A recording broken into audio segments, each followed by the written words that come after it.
अस्सलाम वालेकुम नाजरीन, ड्रामा से तर्क वफा की नेक्स्ट एपिसोड में ये अनीला जो कि अपनी अगली चाल पे आ गई। आसिफ को अपने साथ मिला लिया। मरियम की वालदा ने सारी बातें सुन ली। अनीला जिसके गिर्द घेरा तंग होता चले जा रहा है। पैसे की खातिर उसकी अपनी बहनें उससे बदजन हो गईं। अनीला ने सजीला पर हाथ उठाया तो ये सजीला अब तहिया कर लेती है कि वो तो इस घर का बंटवारा करवा के ही रहेगी और इस अनीला के पोल भी यही बहन ही खोलेगी।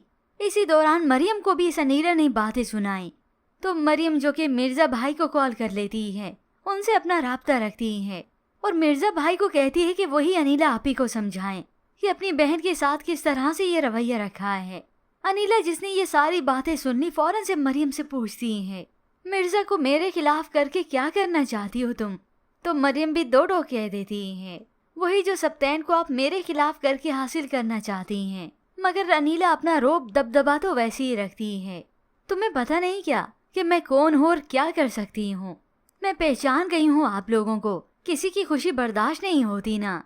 अभी तो मरियम को ये हकीकत मालूम नहीं कि इसके बच्चे को मारने वाली भी यही अनीला ही थी। अब जैसे मौका मिला मरियम जो कि जानना चाहती है कि आखिर सजीला मुझे क्या बताने वाली थी, इस अनीला आपी ने मेरे साथ क्या किया है। तो मौका देखते ही सजीला के पास पहुंच गई। आप कुछ बताना चाह रही थी लेकिन बात अधूरी रह गई। ये सब सुनकर तो सजीला इमोशनल हो गई, समझ नहीं आ रहा कि कैसे बताए।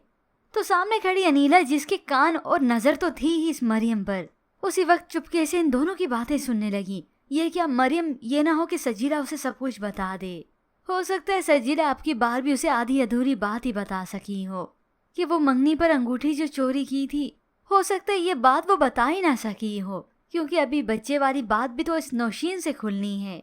उसी वक्त यहाँ पर आ गई तो मरियम को बिलाखिर जाना ही पड़ा यहाँ से। मगर जब मरियम सप्तैन के साथ होती है तो काफी दिल बर्दाश्ता हो जाती है। वो उसी वक्त ज़ारो कतार रोने लगी। सप्तैन तो देख कर हैरान हुआ, मरियम क्या हो गया है, क्या हुआ है? अब मरियम बता भी दे तो कौन सा सप्तैन यकीन कर लेगा कि इस अनीला आपी ने कितना सुकून बर्बाद करके रखा है। जबकि दूसरी जानिब मरियम की वालदा जिन्हें यकीन हो जाता है कि वो जेवरात इस आसिफ ने ही चुराए हैं, क्योंकि कुछ वक्त पहले जब आसिफ यहाँ पर रकम लेकर आया था तो तभी वो उसके हाथ से गिर गई थी। अब इन्हें तो यकीन आ गया। वो कह देती हैं, घर में जो चोरी हुई है उसके पीछे तुम्हारा ही हाथ है। मगर ये आसिफ तो मुंह पे ही मुकर गया। जब मैं ये कह रहा हूँ मैंने नहीं किया तो आप एक ही सवाल मुझसे बार बार क्यों पूछ रही हैं? यूँ वो इस बात पर ऐसा डटा रहा कि किसी को मरियम की वालदा बताएं भी तो क्या बताएं, सबूत तो उनके पास कोई है नहीं। तो इसी दौरान ये अनीला अपनी अगली चाल चलने के लिए इस आसिफ को कॉल कर देती है। तुमसे बहुत ज़रूरी काम है और वो काम सिर्फ तुम ही कर सकते हो। अब इधर मरियम की वालदा जिन्हें शक तो है ही कि आसिफ कोई काम धाम तो करता है नहीं, तो उन्हें सोचती है कि सबूत भी मेरे पास नहीं, ये कहीं और ही गया होगा। वो इसके पीछे जाती हैं रिक्शा करवा कर और इसका पीछा करती हैं। और तभी ये आसिफ एक रेस्टोरेंट में पहुंचा क्योंकि अनीला से चुपके मुलाकात जो करनी थी। वो जब यहाँ आई आसिफ और अनीला को एक साथ देखती हैं। वो ये सब देखकर तो हक्की बक्की रह गईं। ना सिर्फ अनीला मरियम को अपने रास्ते से हटाने के लिए आसिफ को पैसे ऑफर करती हैं, बल्कि उसे यही कहती है कि वो सप्तैन को ऐसा बदगुमान करे कि सप्तैन उसे तलाक दे दे और तुम उससे भले शादी कर लेना। तो सामने खड़ी चुपके से मरियम की वालदा वीडियो इनकी बना रही थी। तो इसी वक्त इस आसिफ की नज़र पड़ गई। इन दोनों को मालूम हो गया कि हमारी तो वीडियो बन गई है। तो ये आसिफ मरियम की वालदा के पीछे भागता है।